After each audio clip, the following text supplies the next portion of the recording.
Hello everyone, কেমন আছো তোমরা সবাই? আশা করছি তোমরা সবাই খুব ভালো আছো। তো অনেকদিন পরে আমি কথা বলছি তোমাদের সাথে, মানে রিলস তো দিচ্ছিলাম, বাট গান টান দিয়ে আর কি, মানে নিজে কথা বলছিলাম না, বিকজ মানে অনেক কিছু হয়েছে এই বিগত 2 মাসে। কিছু না কিছু লেগেই আছে আর কি, হেলথ ওয়াইজ বলো বা কিছু বলো। তো আজকে ফাইনালি ভাবলাম আমার লাঞ্চ শেয়ার করি। তো আজকে লাঞ্চে ছিল সিম্পল একদম চিকেনের ঝোল ভাত, লাল লাল ঝোল যেটাকে বলে একদম।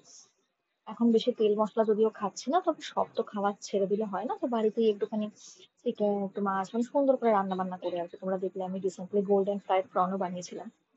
তো এরকমই আর কি খাচ্ছি, মানে এতটাই টেস্টি হয়েছিল, আমি এখনো ভয়েস ওভার দিতে দিতে ঢোক গিয়েছি। আর তার সঙ্গে যদি হয় একটু গন্ধরাজ লেবু। আলুটা একদম তুলতুলে নরম ছিল, চিকেন গুলো তাই, লেবুটা তো মানে অসাধারণ, মানে আমি লেবু আর কি বলবো, কেউ রান্না করেনি বাট স্টিল মানে কম্বোটা অসাধারণ জাস্ট। তো এই দিয়ে আজকে লাঞ্চ আমি সারলাম। দেখা হচ্ছে তোমাদের সাথে নেক্সট ভিডিওতে। বাই।